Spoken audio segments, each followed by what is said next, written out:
Welcome to Black Entrepreneur Blueprint, the #1 podcast and resource for Black entrepreneurs. I'm your host, Jay Jones, and Black Entrepreneur Blueprint was created specifically to educate and inspire Black entrepreneurs to launch, build, and grow successful, sustainable businesses. Join us as we help build an economic power base in the worldwide Black community by building and supporting Black-owned businesses. If you're currently an entrepreneur or want to be an entrepreneur, you're invited to join us each and every week here at Black Entrepreneur Blueprint. Welcome to the BEB family and get ready to elevate your entrepreneur IQ. Welcome to the Black Entrepreneur Blueprint, episode number 393. I'm your host, Jay Jones, and today we have another outstanding and informative show in store for you. Today we're going to be speaking with Miss Pam Perry, who is the founder of Pam Perry PR. Now, Pam is going to talk to us today about how to grow your business in terms of using PR and branding strategies. Now, before we get to today's show, I just want to share a few things with the BEB family. First and foremost, I want to welcome all first-time listeners and viewers to Black Entrepreneur Blueprint. Welcome to the BEB family. Please stick around until the end of today's broadcast, and I'm going to share all my social media contact information and resource links, such as the link to my new book, A New Black Wall Street, Circulating the Black Dollar Worldwide by Building Successful E-Commerce Businesses.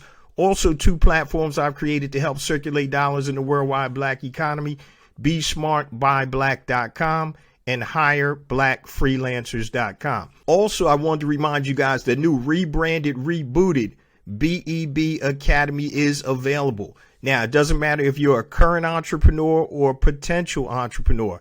Black Entrepreneur Blueprint Academy has all types of learning resources, courses, master classes, and resources to help you launch, build, and grow successful businesses. And you can get 3 days free access by going to bebacademy.com. Also, I want to let you guys know that on this Wednesday, January 26th at 7 p.m. Eastern Standard Time, we're going to have Pam Perry live on our first IG Live. Wednesday, January 26th, 7 p.m. Eastern Standard Time. Now, this is going to come out Monday, so 2 days from today, make sure you tune in. Also, remember to subscribe to us on IG Live. I have 2 IG Live accounts. The first one is Jay Jones for Real. That's JAYJONES, the number 4 REAL. And the second one is Black Entrepreneur Blueprint. So make sure you follow me on Instagram so you'll get notified and you'll be able to jump on live with myself and Pam Perry. Now, I'm about to bring Pam in. We got some new technology here, and hopefully this works. We are live with Miss Pam Perry, the founder of Pam Perry PR. Pam, how are you today? I am excellent. Thank you, Jay, for having me. Most definitely. We've been talking to each other for years now, and I finally got you on the show. I appreciate you coming on and sharing your wisdom and experience with the BEB family. I love it. I love it. I love your colors. That was the first thing I noticed about you. I said, "Oh, this is a red, black, and green brother." I said, "I like it. I like that." That's it. We got to represent. Yes. Mine So is the same. I know. I was checking out your site. So for people that don't know you, Pam, give us a little bit about you personally, and then we're going to jump into your entrepreneurial story. Sure. I'm from Detroit, so I'm a Motown girl of the 60s. Grew up around the corner from a lot of the Motown stars. So Berry Gordy has a big influence on my life. Okay. So I kind of like when I was growing up, I was like, I want to be like that. So I'm a publicist by trade. For the last 3 decades, I've been doing PR for speakers and authors and subject matter experts, entrepreneurs, coaches, and consultants. I really, really love helping people who have a message get out there and get known. And that's primarily what I've done. My first career was as a journalist. I worked at the Detroit Free Press. I worked at different television stations and radio stations and things like that. And then really dug into the advertising PR world, which is where I've stuck. I stayed there. And one of my jobs before I started my business was I was the director of public relations for the Salvation Army. So I did that for about 7 years. So every 7 years or so, you would say I would make a move.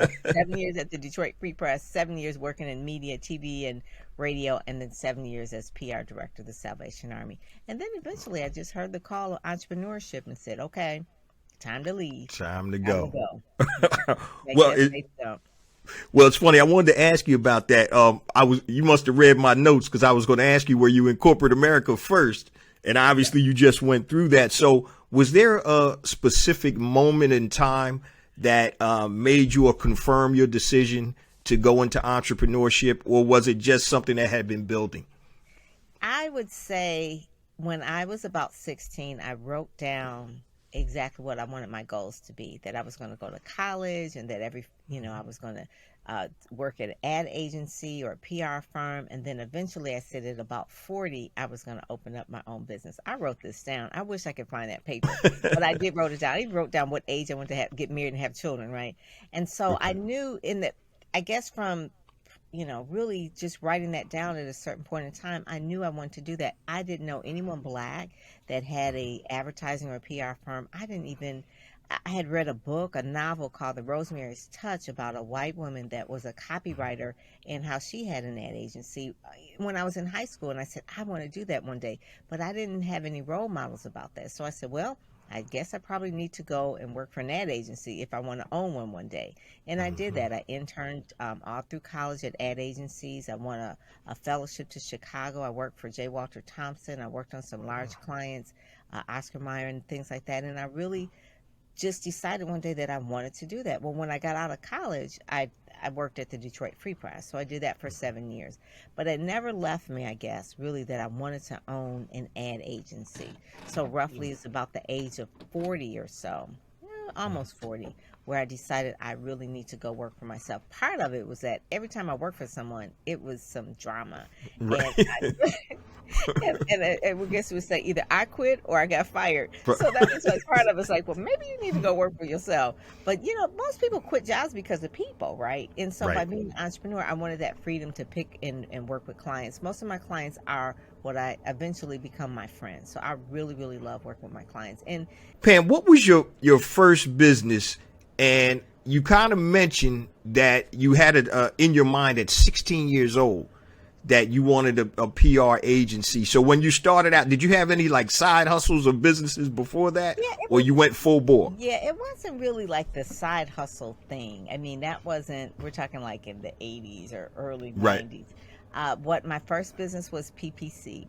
And it was Pam Perry Consultants, right? That was real creative. Actually, it wasn't Perry at the time. It was PPC, not paid pay-per-click, right? But it was Pam Pratt Consultants. And really, I was doing consulting. I was doing event planning. And what it really was is that the job that I was at, I really hated it. And I just up one day and just quit. And I was running a nonprofit called Blacks in Advertising, Radio, and Television. And that nonprofit was really a way where I had a lot of visibility in the community. And so I said a lot of people were at that point like saying, well, I'd like to hire you to consult and coach. And so I did PPC, Pam Perry, Pam Pratt Consulting. Well, I didn't know anything about running a business at that time. And I would have one client and I would work on that client. And then when the contract was over, I was like, now what? Like I did not know how to keep clients in the funnel, to keep prospecting for new business. So eventually I had to go back and get a job. But that was my first business. And then after that, the next business that I really started was quote unquote like a better type of business. It was called SIMP, Special Events and Meeting Planners. And really the main thing, again, I had clients. They would come to me, and I remember putting together a fundraiser for the United Negro College Fund, and it was really, really good, and I got paid really, really well. And after the event was over, I was like, now what? I was like, oh my God. I was like, I can't live like this. This is crazy. I was like, I've got to do better. And I went back and got a job. And so those were like my first two experiences. But it wasn't until I really started working with my husband, who had a business for about 10 years. After I left the Salvation Army, we had our daughter. And I said, I really don't want to go back to working as a PR director of the Salvation Army. I said, I'd like to work with you as vice president of public relations. He had an ad agency. And so I did that for a few years until a big crash in the automotive. His clients were Chrysler, Ford, and GM, and his business went out of business. But at that Mm-hmm. point, though, I really saw how a business should run, how he was always marketing and prospecting, and I helped him with that. I said, I get it now. You have to get your name out there and known. You just can't be Right. good at what you're doing, but part of your job as an entrepreneur, 50% of it is marketing. And so I Right. realized that after he went out of business, and I just heard as clear as day a voice inside of me that says, start your own company now. And that's when the company was born in 2000. And that was Wow. really pre-internet, and I think I got a website and that sort of thing. But really, a part of it was just really making sure that I market my business alongside doing the business. And one book that really changed my idea about that, Jay, was the E-Myth, about how you could Right. work in your business and on your business. So I was doing both finally at the same time, working on the business as well as in the business and Business. building a team. And I had interns and things like that. And so when I started in 2000, my first clients were a lot of publishing houses. It was Random House, Harrison House, FaithWorks, just a lot of the large Christian publishers specifically that were targeting the African American market. And so those were my large clients. And I got them by going to Wow. events and being seen, being visible. A lot of it was a lot of white people there. So it was like, Right. who's this black girl? So I would actually tell them that I target the African American market. So I would get them into black media because that was my Mm. specialty for their black Christian authors. And so I became the go to girl for that, probably the first 5 or 6 years of my company of really doing Wow. PR. And so, again, marketing your business alongside of doing the work in the business and doing good work is really the balancing act that most entrepreneurs need to get, because if Yeah. not, you just can't work on one piece of business and then Mm-hmm. where's your Yeah. piece of business going to come from? It's not going to just walk through the door, so you have to Doing. always be marketing. Well, it's so funny that you mentioned going in and out of businesses, right? I did the exact same thing. Went out in corporate after college, went out, came back in. And Mm-hmm. at first, my first business was an event marketing business, Ah, kind of similar to yours. So I was doing baby and children's expos. I was doing all types of trade shows. yes. And then my son got sick, and we had to pull that back. Went back into corporate, came out again. That didn't work. Went back, and then finally I got out the third time. Three What they say, times the three charm. times the charm. Three times the charm. Right. I was like, all right, this got to work. So, hell or high water. So I want the light bulb to go off. So we're, I guess pretty successful entrepreneurs in our own right. And you see that there's a struggle to this. This isn't something that happens overnight. Nobody goes from 0 to 100 overnight. So there are going to be struggles, setbacks, and things that are going to get in your way in your path to success. So make sure that you stay focused and obviously have a plan. One of the things I think a great benefit that you had, Pam, is, at 16, you knew or had an idea what you wanted to do. Mm-hmm. And a lot of people don't have that. They have no idea. And I'm one of them. I had no idea what I wanted to do. I knew I wanted to be an entrepreneur, especially after, going, corporate for 6, 7, 8 years. And I just didn't know where to go per se. So I kind of let path of least resistance, what I was doing at my job. So in my advertising position, I was doing and helping a lot with trade shows and expos. So I had a little experience there. So I went out on my own based on some of my skill sets. And it sounds like you kind of did the same thing too, Mm-hmm. in reference to the jobs that you had. Mm-hmm. Let me ask you, Pam, how did you finance? We're talking about your PR firm now in 2000. How did you finance that? Or did you just go self-finance it, or just say, hey, let me get Yeah. some clients and I'm ready? So Talk to us yeah. about that. So remember, I left my husband had a business, Perry Marketing Group, and Hmm. our daughter was 4 years old. The business went out of business. Both of us were employed at that company, so we had no financing. We had no bank loan. We actually Right. had to file bankruptcy, and so Hmm. at that point, it was like either you do it or your child doesn't eat. So Right. how did I do it? I did it from the bootstraps. And basically I went out and I got clients, and I actually kept getting clients and getting clients until the point where it was self-funded. It was self-funded. It was from the profit in the business that were put back into the business to grow the business. A lot of the staffing and things like that, I used a lot of interns from the college that I went to and things like that. But I Hmm. worked a lot of hours at the very beginning. I did. I put in that sweat equity. And so a lot Right. of people, when it's like, oh, well, you need to do a business plan and get a bank loan, that was not an option. That was not an option. Right. I didn't have the time to do that. I just had to go out and do it. And so, God was on my side at that point in time, because I heard really that, you should start this company. Ministry Marketing Solutions was a company. And so we work with the largest churches in the area. They were the mega Cool. churches in the area, four of them. And so we were writing for them, that we were doing their books, we were doing their promotions, we helped them with magazines, we were doing consulting, but I was really working that thing. And Right. that it was, now there is a place where people who definitely, if they have like a retail outlet and things like that, where you probably do need capital. But for me, it was about doing the service work, doing the work. So we worked a lot at the very beginning. My husband went and Hmm. got a job. Eventually, he found a job. It took a while because he'd been an Right. entrepreneur for 10 years. So, a lot of times, if you're an entrepreneur for a while, companies are not likely to hire you because they say they're going to bounce, Exactly. So it was hard for Yep. him, because they were like, well, you've been an entrepreneur and a successful entrepreneur for 10 years. Why do you want a job? It's like, because the business went out of business. And it took a while. Right. So I was really, for a long time, the breadwinner of the company, of our household Hmm. for a long time. So I had to make it work. Right. And Yeah. that was That. it. Mhm. So it's funny because I call it unemployable. Yeah. So as an entrepreneur, you're right. They look at your resume. Oh, you had a business. Why are you here? Yeah. The real answer is I need a check. Right. Right. And they kind of like, and then once they kind of get on their feet, they're going to bounce. They ain't going to, they have to be Exactly. part of this corporate culture here. And they were right. Mhm. So for for me, they were definitely right. It was a check, it enabled me to get back on my feet and do all of that stuff. But yeah, so those hard times come. So let me ask you about self financing now versus people that get funding. What do you think are, well, let me ask you, are you happy that you self funded, or do you wish you would have had money Um, financing? I mean, obviously, if you have an angel investor, it makes it a lot easier. You could probably just do a lot of things without even thinking about it, because you have the capital. But I feel really, really good that I never had to take out a loan. I really do. Right. I mean, it's nothing wrong with people that are doing that, but I really feel like the business, it made me more hungry to do the selling, to do the Right. marketing, to make sure you get the clients, to look at the cash flow. Yeah, it was scary sometimes. It was like, oh my goodness.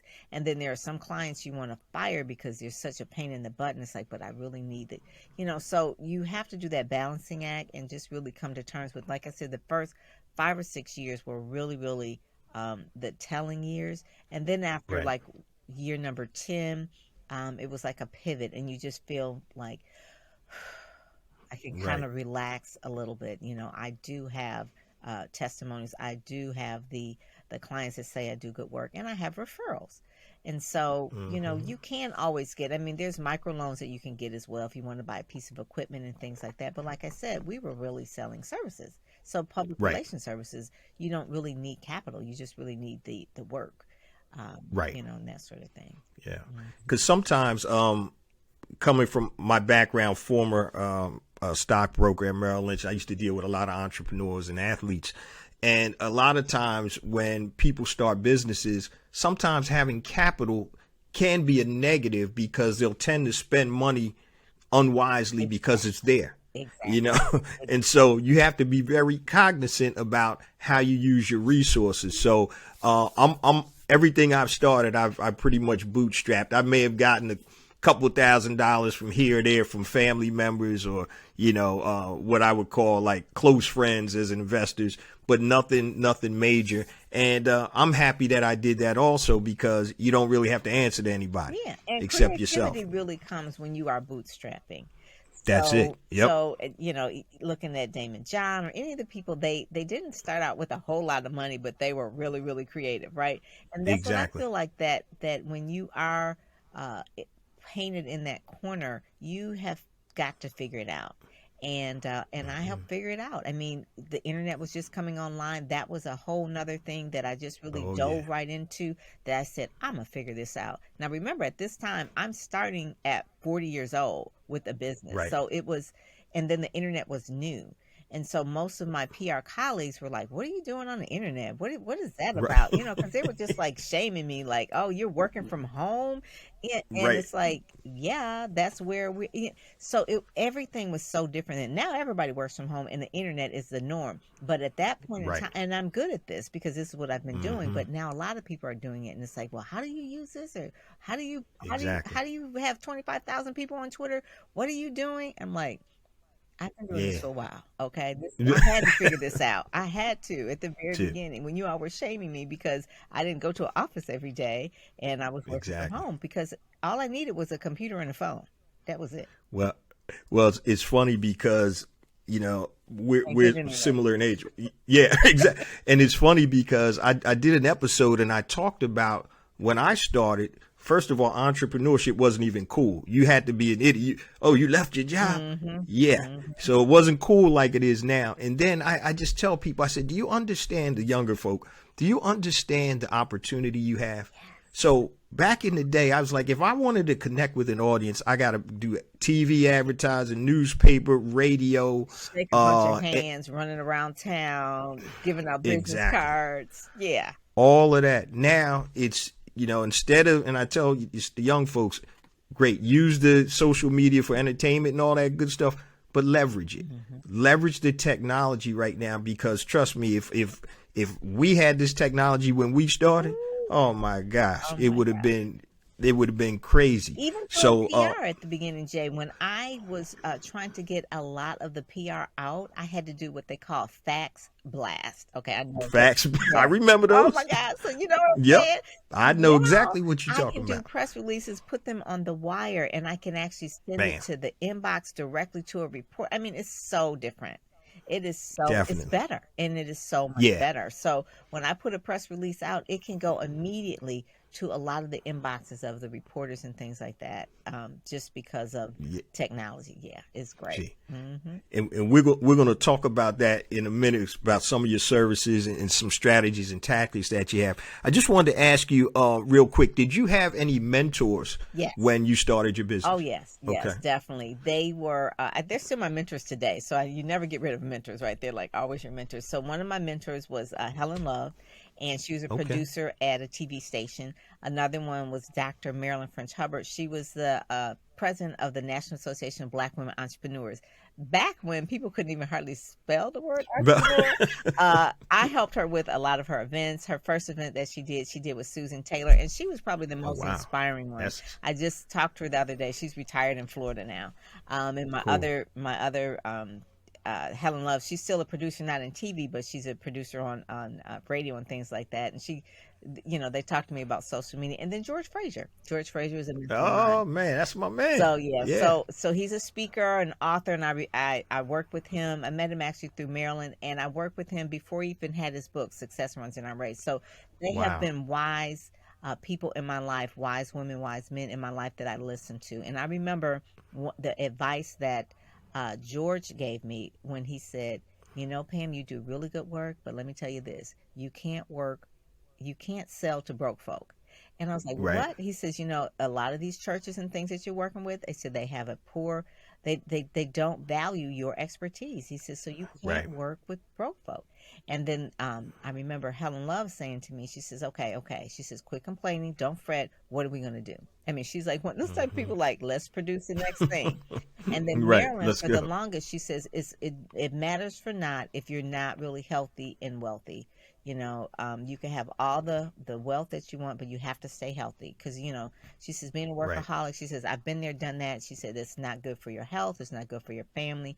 So she really is a person that really showed me about balance in my life, and really how to That's make good. sure that as an entrepreneur that you don't work 24 hours a day. Can't That do it. grind thing is not going to be not helpful for anybody, Nah, to be grinding all the time. So yeah, it's so each one ridiculous. of them have different things, and I go to them for different, and they all know each other too, by the way. Oh, cool. So they all know, and they'll look at me when I did Speakers Magazine. I went to George, and he was the first cover for Speakers Magazine, and he was the one that really kind of shared the vision about it and really was supported and things like that. And so when I have mentors are people that pour into you, but also I pour into them. At Right. drop of a dime of anything, if they need anything, I'm there. I mean, Marilyn, yesterday, she says, can you can you help me put this picture on this thing in this frame? Because she's a Delta, right? And she's like, can you Right. help me do that? I was like, sure, no problem. It's like in the middle, like, yeah, bam, here you go. Oh, Yeah. thank you, because I couldn't figure this technology out. So you have to pour into your mentors as well. You have to be of service to them. That's what the mentor relationship is. You serve them, and then they pour into you. So, Yeah, that's a blessing. I want the light bulb to go off for the BEB family. Mentorship is so crucial and important. And so it doesn't matter if you're 3 steps ahead of somebody else or 30 steps ahead of somebody else, you can be a mentor. So especially in our community, we want to make sure that, and I know everybody's trying to grind and get theirs, but don't forget the people behind you and also the shoulders that you stood on to get where you are. Yeah. So make it a point to bring somebody that's serious, not somebody BSing around, but some people that are serious and need your assistance. Always try to help them out and be a mentor or some type of guide for them. You mentioned my man, Dr. George Fraser. So he was actually one of the first, I think he was like the 3rd or 4th interview on my podcast, got 7 years ago. And I connected with him through one of my mentors, God rest his soul, George Curry. oh yeah, Who, journalist. yeah. So George Curry, that was my man. He, when I talked about this podcast, everything he kept asking me, how you going to make money, Jones? How you going to make money, Jones? I said, I don't know, but it's going to work itself out. And, it was so amazing to be able to, and I was introduced to him by somebody. And since I'm in Philly and he was in DC at the time, he said, man, come on up and we'll talk about stuff. He didn't know me from a can of paint. Wow. So I took my oldest daughter, who was in college at the time, and I took her with me. I think she was on a break or something. And we went up and she was like, Dad, I always see you in control.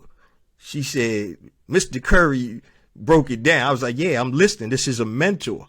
And from that point on, I used to go and see him probably at least once a month. Wow. And just get that wisdom. Yes. And that experience from him. And he hooked me up with George Fraser. So, yes. So, and a lot of, a lot of great people. So I always respected the mentorship with that. I want to jump into. I miss Emerge Magazine. George was over there. Oh, tell me about it. He was trying to get me in touch with Bob Johnson. Yes. But I was like, man, I said, Mr. Curry, he was like, man, I'm trying to get him for you. Never got him. So, and I know he probably gets tons of requests, but let's jump into Pam Perry PR. All right. So I wanted to ask you, who is your ideal client that you look for? Someone who basically has a lot of clarity in terms of what they want to do with their messages. So it's a person that has a brand pretty much established, but they really want to extend that brand. They want to go out more into the media. They want to be more in major media.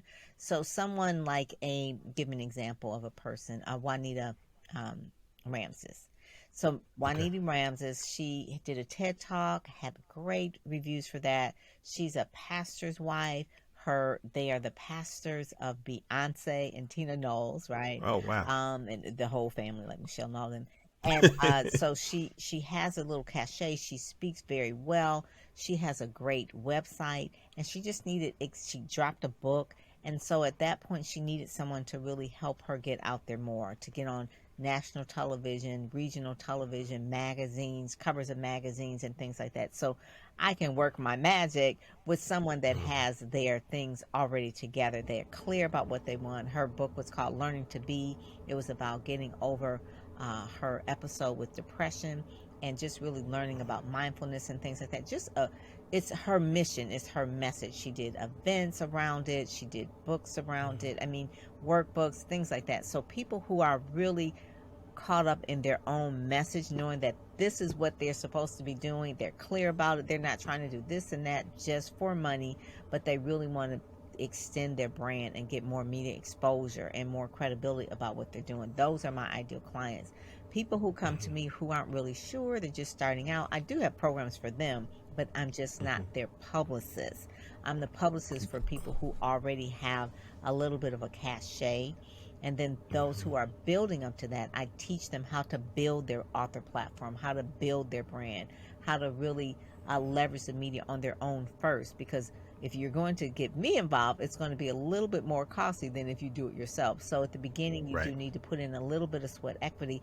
I teach you all the things that I know, but you do have to do it yourself. So I have clients that I do for them. I have clients that I do with them in like a group situation. And then I have the ones where it's do it yourself. I have those programs where someone's just starting out. So it's 3 different levels, but my ideal client is the people that I've worked with, people like Bishop T.D. Jakes or Dr. Cindy Trim, Dr. Stacia Pierce, people who already, when you look at them, they've got like thousands and thousands of followers on social media. They've written like, 10, 20 books and things like that. Michelle McKinney-Hammond's written like 40 books. Those are the people where definitely in terms of like making sure when they hire a publicist, where does that publicist put them to, at the right time? It's all about timing, connecting the right people to the right thing. And so that's what a publicist will do for you. Yeah.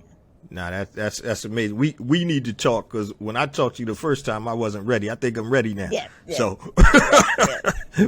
I had to get, it's so funny when, I was talking about my new website and my new rebrand. A friend of mine has a girlfriend who is a publicist, and she told me 2 years ago, she's like, dude, your back end got to get right before anybody talks. And she was right. And so it took a while to get my new site up and everything flowing, but I'm ready to rock now. So we got to talk after we take a while. A lot of people to get a speaker reel, to get a one sheet, get the right bio, all of those what I call the hard assets take a while, but then also to just a time of really putting out content on a consistent basis. And I would say, because you have been doing this for a while, you have content on a consistent basis. If people were to Google your name, things will come up that are good, that are all consistent and everything is related to the brand. Everything is congruent. And so sometimes when people Google their name, they could see things that aren't congruent. It's like, ooh. Or they'll Google their name and nothing comes up. Nothing comes up but PQ or whatever, the Facebook. It's like, okay, you really don't have a brand yet. So I always advise people to Google themselves to see what comes up with their name. All right. Gotcha. That makes sense. Now, do you work with, in addition to individuals, do you work with like physical brands?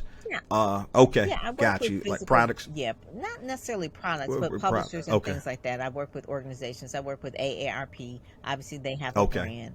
I work with Chicken Soup for the Soul. That's a publisher. Those are particular brands.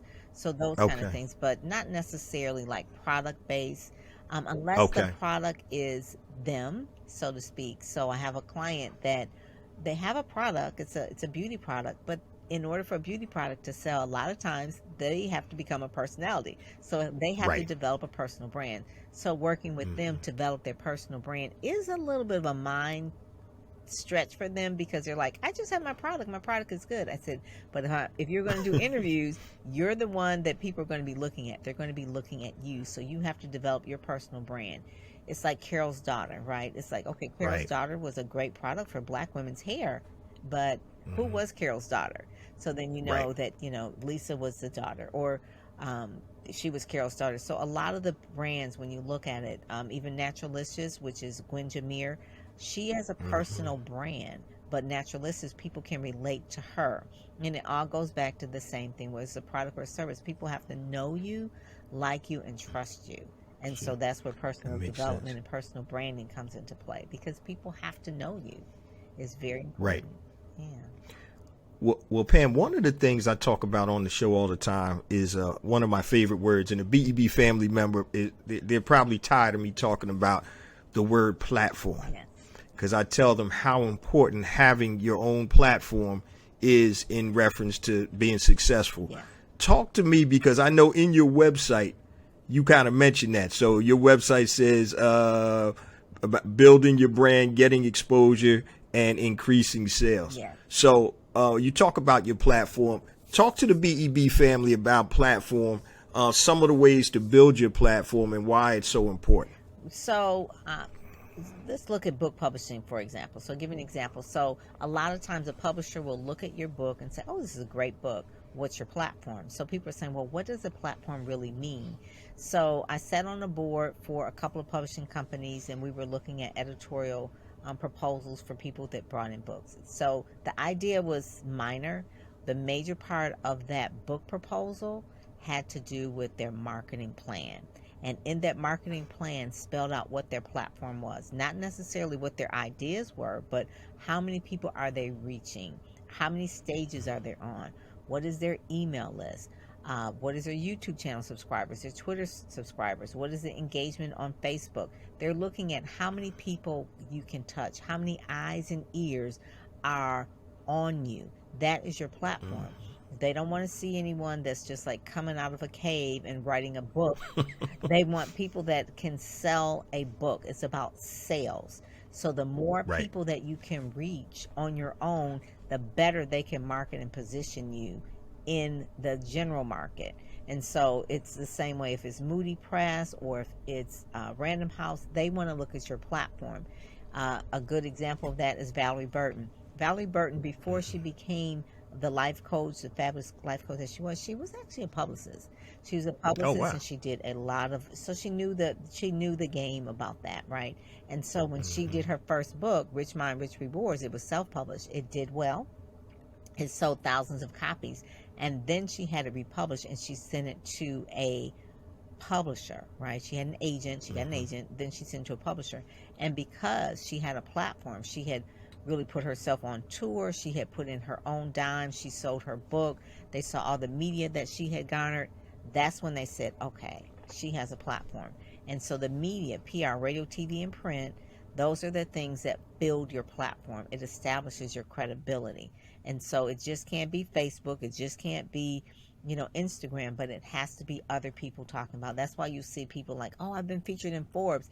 That's a big deal. That's what publishers look for in terms of building your platform. It just means that more eyes and ears can see you. That typically it's not just your same people on your platform, but it's in other people's platforms. So that's what I always say. That's why media is important. But yeah, platform is key. It really is in building your brand. All right, BEB family, you heard that. That light bulb better be going off bright, super bright on that, because I talk about platform all the time. I have I had a coaching student several years back who was doing Bafo business on Instagram. And he had all kind of different products he was selling. One of his competitors got mad at him, had all of his followers complain about this guy's IG account, shut him down. He pretty much lost his business. So I tell people all the time. Yeah, well, yeah, he did, because he was calling me all hours of the night, and I've been telling him, I'm like, dude, you got to build your platform on something that you control, your database, your emails. I know, all your social media stuff, that's gravy. You don't control that. Look at what's the Republican senator that just got shut down on social media, Marjorie something. Marjorie Green. So you don't control that. You want to have that presence, but that can be taken away from you at any time. That's a big lesson. You should own your own media. You should own your own media. I did that years ago. This was really before YouTube and all that stuff really got really popular. But own your own media. Like, you can have your own radio station by your podcast. You can have your own TV show by YouTube. You can have your own newspaper, magazine by a blog. So own your own media is really, really important. Not because the gatekeepers will keep you out, but if anything goes down, you have your own things that are based on what you're producing, your own content. You own it, and have your own website. Have everything stream into there. So blogs are really, really important because you own that. If you have your own hosting company, you pay for that. When you pay for something, you're going to own it. If you don't pay for IG, Facebook, or whatever, you don't own it. YouTube can even shut you down too. If you read their little community rules, it's like, you've got 3 strikes, you're out. You put in the wrong music or whatever, they So you want to make sure that you do have those things in a Wistia account or Amazon S3, because those videos, once they're gone from YouTube, you can't get them back. It's a wrap. Yeah. Exactly. Yeah. So it's funny. I use Vimeo and Amazon S3 for my backup videos. One of the things that I always tell people, I said, and I got to get better on social media. So that's why we're going to be doing an IG live. We're going to be letting people, all that good stuff, come in and ask you questions. Just a reminder, BEB family, Wednesday evening, January 26th, 7 p.m. Eastern Standard Time. We're going to have the PR guru herself, Pam Perry, on, and we're going to be taking questions from the BEB family about building your platform and also obviously getting more exposure via using public relations. But I tell people all the time that you have to control that, So, you got earned, owned, and paid media. So that owned media, you have to understand that that's really where it's at. And I don't get, and I have to increase my YouTube views and all that, but mine come from downloads and my database. So I have over 60,000 people in my BEB database. A couple 100,000 downloads a month on the podcast. So that's my platform. Nobody can touch that. They can't shut me down if they want to. So, which is a good thing, right? But about it too, you've been doing this for what, 7 years? Almost a decade. So people who are starting podcasts today, please understand that you may not get 1,000 people downloading your podcast right out the gate. It's going to take time, and actually it's harder today because there are more people starting podcasts, so the competition is stiffer.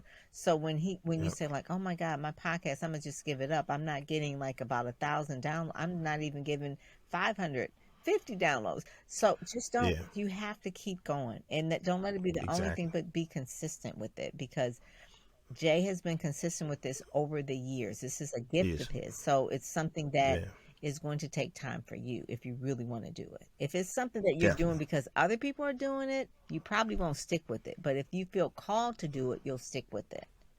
You'll stick with it. 390 plus episodes, 7.5, almost 8 years. Never missed an episode. And that's what I tell people. When you want to start a podcast, one of my buddies came to me, I think I'm going to do it probably every 2 to 3 weeks. I said, don't waste your time. I said, people need to know when you come out, when to expect you. Because every time I talk to people, every Monday morning, man, I'm on your new episode. They know because it's consistent. 5 a.m. Eastern Standard Time. Every Monday, a new episode drops. And so that consistency, I just did an episode about, people talk about the time value of money, right? So time value of money is, the benefit of using your money now is better than waiting to use it later. But the time value of consistency, the benefit is over time, as opposed to, it's not going to, like you said, it's not going to pop right away. So my first 30 days of my first episode, I only had 172 downloads, and those were probably family and friends. Now, I'm telling you, now what's so amazing to me is, you mentioned that thousand downloads a month. If you're getting 1,000 downloads a month, that's actually good in today's marketplace, because there's so much competition out there. And what you're going to find, the people that aren't consistent and aren't really called to do this, they're going to drop off after, oh man, I don't have any people, 30 here. days, 60 days, 60 days. Right. Definitely, And I think too, speak to consistency when it comes to your PR strategy too, how important that is. If you can share that with the BEB family. So every single month, I would say entrepreneurs, speakers, authors, they need to release a press release once a month. They're like, oh my God, once a month, a press release. There should be some kind of news that you're sharing out with the media at least once a month. If you're a thought leader, a subject matter expert, you have an expertise. You can even look at what's trending in the news and release, a press release about that, or what is going on in terms of the calendar year. You can release a press release around that, because the media is always looking for news stories, new angles from new people. And so we got the month of January, we got MLK coming up. What can you say about that? How has that affected you as an entrepreneur if you're Black? Right? You got Black History Month. So if you can't Yep. figure out something you could say during Black History Month, if you're a Black speaker, I'm like, you really probably need to look at something else. Right. March, if Go you're do a so. woman, you got Women's History Month, and those are just calendar years. But there's other things. There could be studies or things that are trending in the news. You do have to Right. be a little bit of a news junkie to see what is going on. If I were a person that was like a social media expert, maybe I Hmm. talk about, Marjorie Green recently being, uh, a person that just was banned from Twitter, and how you should have your own platform, and that should be, these are the tips that you should do if you da da da. And so the media will have you come on and talk about that because that was trending in their newsroom. Exactly. That was news, right? That's news that everybody's talking about.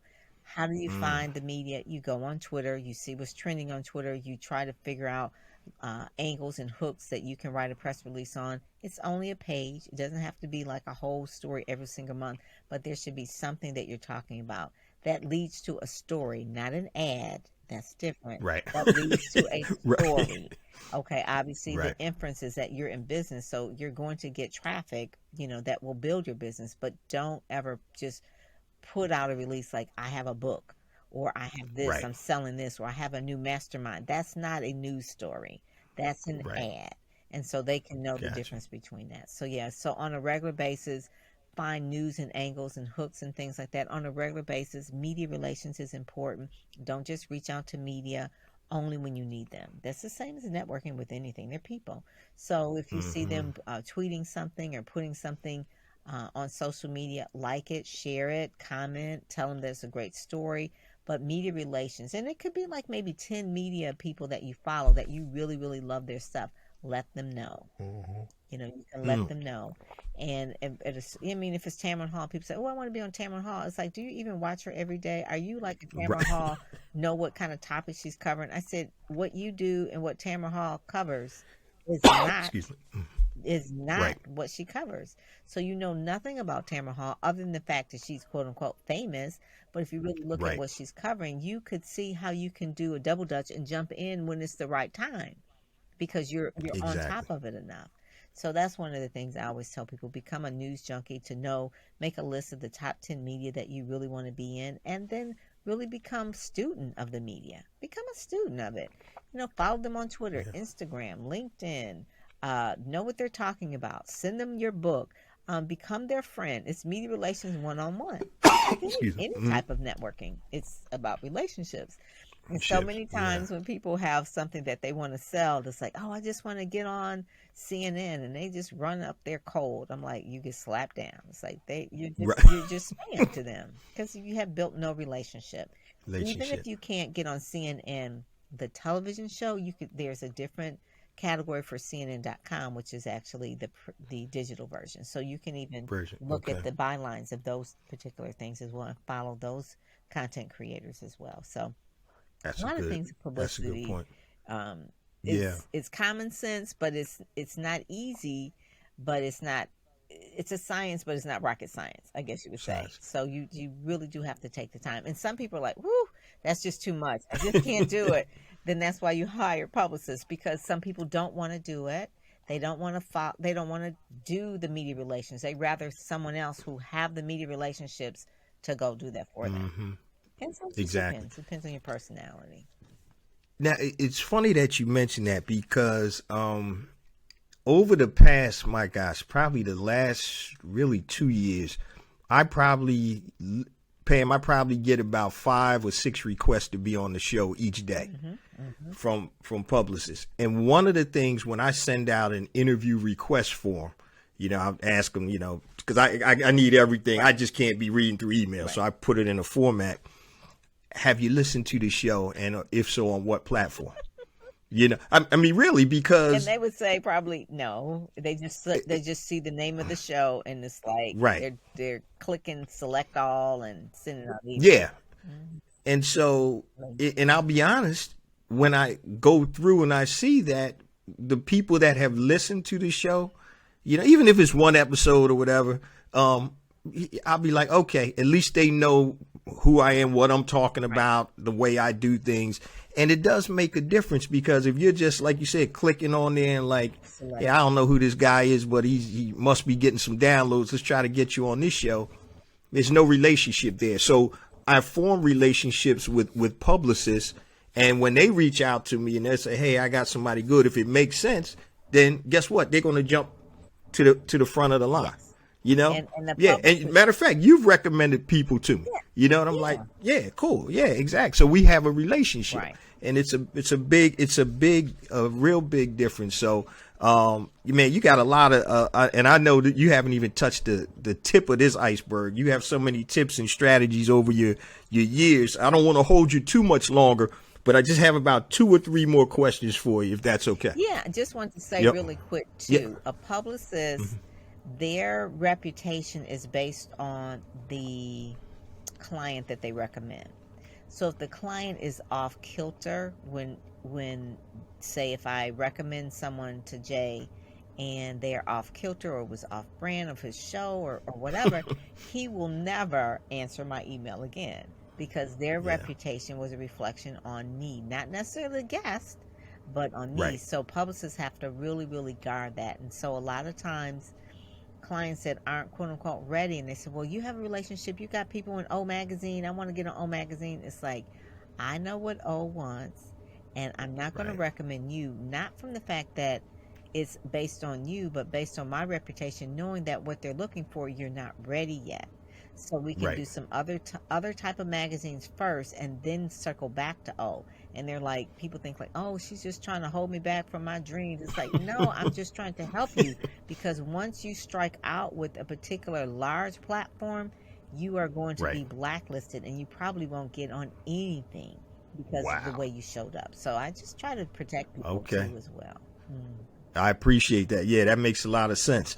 Pam, I wanted to ask you, what 3 pieces of advice would you give to, and it doesn't matter if they're current or prospective entrepreneurs right now, what would be, say, the top 3 pieces of advice off the top of your head that you would give entrepreneurs right now? Main thing that their brand is congruent all Okay. across everything. If you, as much as you can, have your name congruent, have your email congruent, have your website congruent. Everything is congruent, so it looks like a brand. So think about Nike. Everything is congruent with Nike. Sometimes I look at Right. these entrepreneurs and stuff is wacky on one particular platform or on their website. The color, I mean, just make sure it's congruent. Okay, that's like a seamless brand. That's number 1. Number 2 is making sure that you do have a platform, that you are building an email list, that you are communicating with that email list, not spamming them or selling them, but offering value to them, to a list of people who've raised their hand that I want to receive information from you via email, that you provide good information. What I do every single week, I send out a podcast, I send out a newsletter. And the newsletter and the podcast is free information on marketing, PR, and branding. They know without a doubt they're going to get something like that. Every once in a while, yes, I do tell them about my programs, but that's not like every day. So that's number Right. 2. Number 3 is to make sure that you are networking, that you're networking with your what I call influencers in your industry. You're networking with your ideal audience, that you're networking with the media. That is so important because 50% of your job as an entrepreneur is really about sales. And people will Right. buy from people they know, like, and trust. So you do have to, quote unquote, get out there. You do have to show up on stages, public speaking. You do have to show up on podcasts. You do have to go to maybe some Facebook groups and interact with your ideal audience. I mean, those are people say, oh, that's just so much. But that's what you're in business for. They will not Right. buy from you if they don't know you. And so even if you're on LinkedIn, post things that are congruent with your brand. Don't just go off on like, well, I'm going to talk about what I ate today and how I didn't like this restaurant. Whatever. Yeah. I mean, that's just not, is it really like, text that to a friend. Don't put it on put it on Exactly. your social media. You know, you got something you want to say, you know. Right. Stay congruent with your brand. Think about Oprah magazine and Oprah the person, Oprah the television. I mean, everything is congruent. You know, she's always Right. talking about living your best life. You're never going to see anything that's off brand with her, ever, Right. ever. So Yeah, be that's a congruent. great point. hmm Yeah. I'm just writing this down. And So, your email. when, Make sure that you have an email that is branded, like, a professional yeah, one, right? professional email. Like it in between the dot and the .com should be your URL. All right, not a Right. Gmail, not a Yahoo. Oh, Definitely, if you AOL we gonna I don't know We what know about what's you up, there. right? I would say, but it like mine is staff at Pam Perry PR or info at Pam Perry PR or my name at Pam Perry PR. I mean, it has to, and the Right, reason why is that when you send the email, people will know it's not spam. That they can actually right. go to that website and find out more information before they even really open it and take you Exactly. seriously. It's just, I do that all the time. yeah, I yeah. do it all the time. Yep. Oh, from such and such. Let me go to the website, and then yeah. I can't. That's one of my pet It peeves. I'm is. telling you, Me Pam. too. It is. Whatever your business name is at gmail.com. Like, No, come on, man. no. That Yeah, is a don't do that. big, big no, no. That's a red flag that they don't know what they're doing. Right. Did you? Oh, I'm sorry. Go ahead. What were you ready I to say? will. And so part of what my thing is, I'm so honest with people. I will tell them, I said, you know what? You need to do this, this, and this. And a lot of times it hurts their feelings, but that's because my mentors used to do that to me. And it's like, you Right. need to, and it would just, slap me into shape, so to speak. But you need someone that's going to Hmm. speak the truth to you. And it's like, listen, you want to be out here trying to make $1 million, you need to drop the Gmail. All right. Right. Ain't nobody gonna pay you no $1 million and you are such and such a Gmail or Yahoo. Exactly. Yes, yes. Oh, it's funny. I did an episode, and I got this from George Fraser. I don't know if you ever heard the talk where he was talking about doing business Do or doing business. business. Yeah, Oh yeah, I know the business. the business, right? That is Dr. George. That is Dr. Yep. George. Yes. And so you got a Gmail address for your business. You doing business. You ain't doing business. So, That's true. So we want but everybody to level up in 2022. We want you to level that's it. up. Be Oh like the man, brand that you're supposed to be. Look at your people who exactly. are the benchmark in your industries and emulate that. If you want to be like Right, Target, Target has no email at like just right. emulate the benchmarks. Yes. Target at gmail.com, right? Oh, so I got two more questions for you, Pam, before I let you go. The first one is there anything I neglected to ask you that you think the BEB family needs to know, or any remarks that you want to share? And then we're going to let you give out all your contact information. I also know you have some programs on your website. I definitely want you Yeah. to Yeah. promote those too. Well, the main thing about PR, so many people think that, oh my goodness, I'm going to contact a publicist and they're going to get me on, Good Morning America, Today Show, CNN, Wall Street Journal, New York Times, and this and that. And I always say, if you've never had any media before, you have to walk before you run. So when I That's say right. media begets media, people say, what does that mean? Meaning that you start local. And if you're an African American, start with your local black newspaper. If you or your black radio stations or your just niche it down within your area first. Start local, get some media, get some coverage, see how you sound on maybe your local television station on the weekends, maybe your local origination stations on cable. I mean, but get started small and it'll grow. And then I could take those clips and those newspaper articles and then share it with a larger one, and then you get something this big, like maybe in your daily, Philadelphia Tribune or Right. something like that. And it's like, wow, then you can take it and send it to the magazine, the large magazine, and so it grows. But when you're trying to do a shotgun and say, I just want to be on these major television shows, you're not going to get anything, because they want to see how Right. you performed in the other markets, the markets that are not major networks. Like, okay, so maybe New York is the number one market. So maybe go into markets that are like below, like in Right. Mississippi, Alabama, depending on the smaller markets where you get on those television shows, because they have less people and it's less crowded and it's less competition. But you can slide in there with your good message and really perform like a superstar. And then you can take that ABC affiliate link or the NBC affiliate link and send it to a larger market, because it shows you that you're doing a good job. So I always tell people, start small, never despise small beginnings, never turn your nose up of any newspaper, podcast, magazine, speakers magazine. Sometimes people will say, oh my goodness, how do you get all these people on the cover of the magazine? It's like, I ask and I'm nice. Right. It's exposure for them. They Right. don't look, and because of the people that they are, because I know that they are messengers and they're really like wanting to share their light, very rarely do they say no. Les Brown's been on the cover. Stephanie Mills been on the cover. Kim Coles. I mean, they know that I have a different sphere of influence that they want to get to, and they don't say like, I'm not going to be on that because I never heard of that magazine, or it's small, or it's only 4 years old.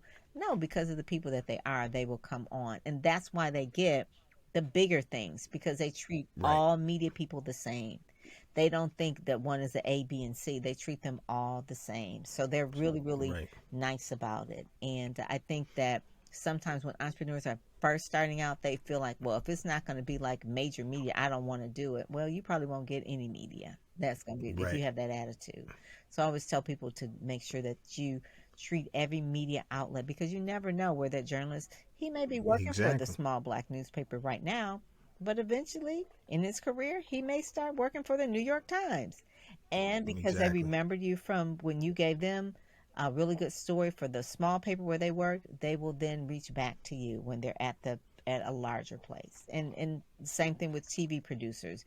You know, they may start here at a small network, but next thing you know, they could be working for OWN, you know? So I would say just, you never know where people are going to end up. So treat everybody with kindness and respect. That's great advice. It's funny, you mentioned Speaker Magazine, and this just came to mind. So I always talk about ecosystem. So you're in public relations. You started Speaker Magazine. That's a direct spinoff. Obviously, that's an ancillary business for your main business. So don't sleep on an ecosystem, or building an ecosystem around your brand and around your business too. Don't forget, please share your social media contact information, Pam, also your website. Yes.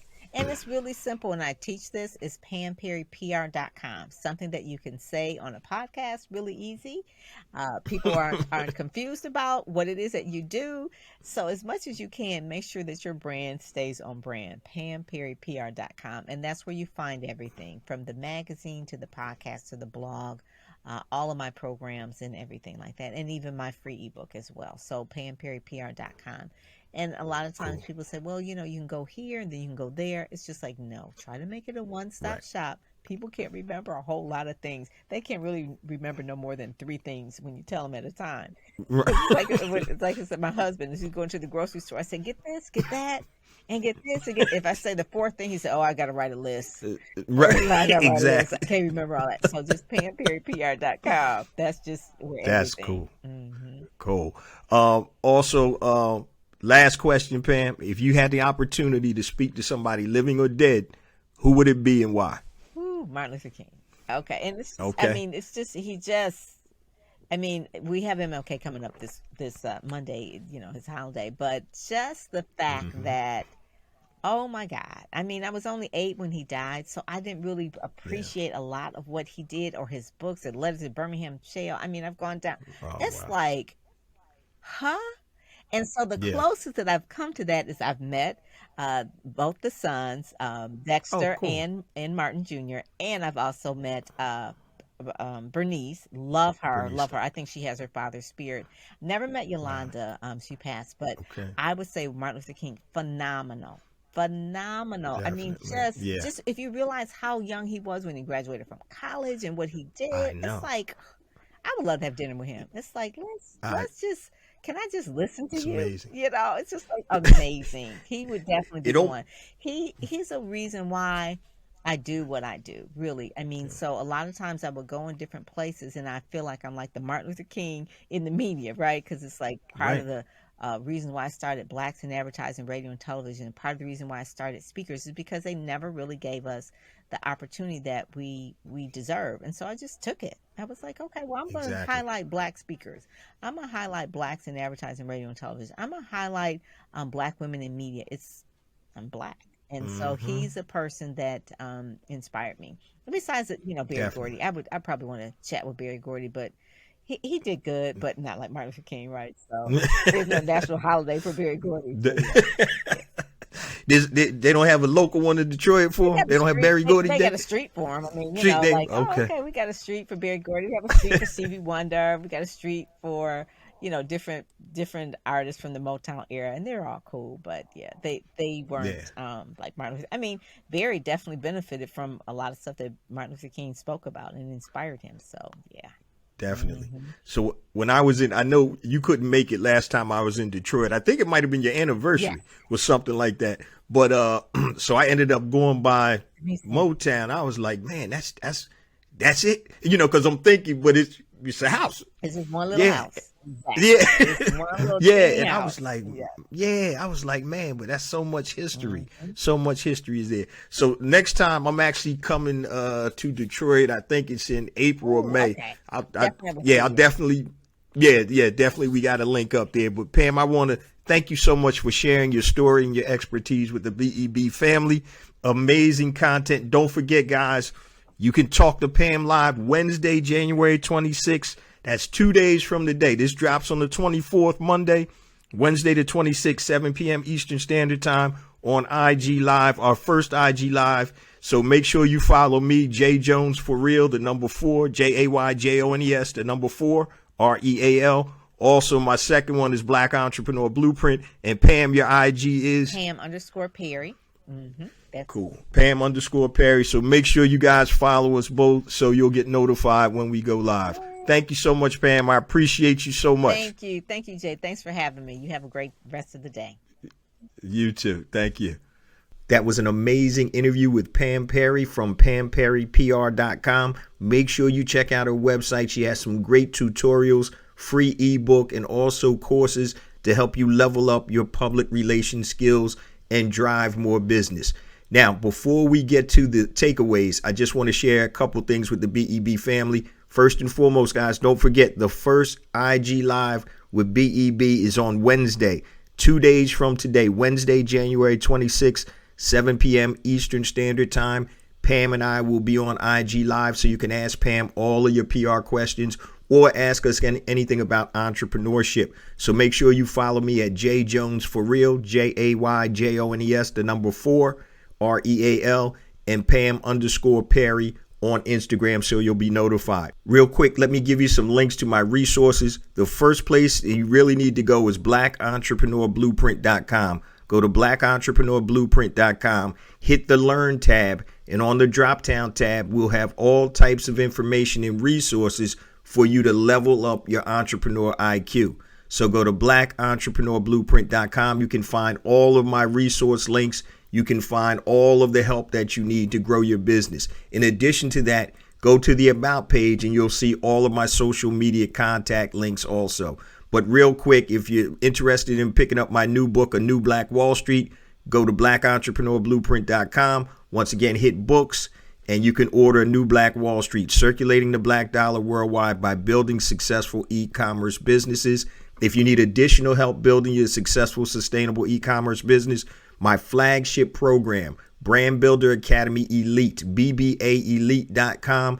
Check it out. It's a 15-week implementation program that takes you from product ideation all the way to successfully selling your product or your physical product or digital product on your website and other appropriate websites. Also, I mentioned 2 platforms I created to help circulate dollars in the worldwide black economy. BeSmartByBlack.com. So if you're a black product producer and you want to connect with black consumers worldwide and sell your product, upload your information to BeSmartByBlack.com. It is free. Now, I didn't forget about you freelancers. If you do anything as a freelancer, like on Fiverr or freelancer.com, upload your information to HireBlackFreelancers.com. HIRE blackfreelancers.com. Once again, it is totally free to upload. Also, I mentioned at the top of the show, guys, my new rebranded, rebooted BEB Academy. It's an online learning portal that has all types of resources to help you grow your business. You get 3 free days of access. Go to BEBacademy.com or once again, just go to blackentrepreneurBlueprint.com's website and you'll find everything I'm talking about. Now, also, don't forget, guys, if you need to connect with me, anything long, hit me on my email, jjones at blackentrepreneurBlueprint.com. And that's spelled out JAYJONES at blackentrepreneurBlueprint.com. Facebook, just go to Facebook, type in Black Entrepreneur Blueprint. Follow me on Facebook. Instagram, Once again, 2 IG accounts, J Jones for real, JAYJONES, the number 4, REAL. The second IG account is Black Entrepreneur Blueprint. If you want to connect with me on Twitter, it's JJones001.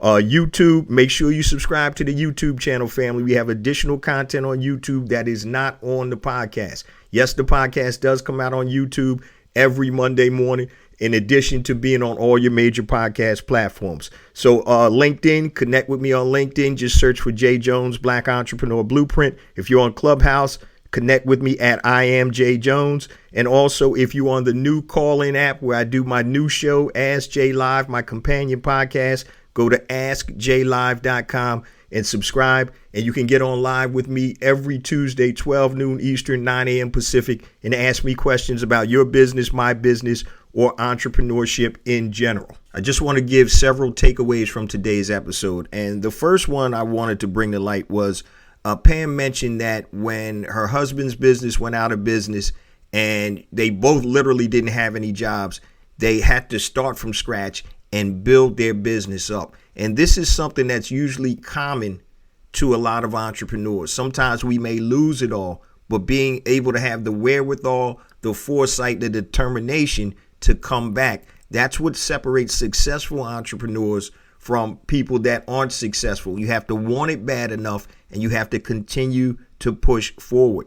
Something else I wanted to note was she talked about a PR plan, that every month you need to be sending out a press release about something pertinent in the marketplace, or actually what's happening in current events. And that's something that I never thought of, but that really makes a whole lot of sense. So you need to be very topical when you send out press releases. Also, guys, make sure you go to PamPerryPR.com, PamPerryPR.com, to check out all of Pam's resources on her link. And of course, make sure you go to BlackEntrepreneurblueprint.com for all of the resources on our link. Before we close on out, guys, I know I say this each and every week, but I say it because I mean it. I want to thank you, the BEB family, because each and every week we get more and more downloads, and that's because of you guys. Please continue to spread the word about the podcast, the blog, the new super improved website at BlackEntrepreneurblueprint.com. And remember, guys, it's not about me. It's not about you. It's about us. It's about building an economic power base in the worldwide Black community by building and supporting Black-owned businesses. Love you guys. See you same time next week. Peace.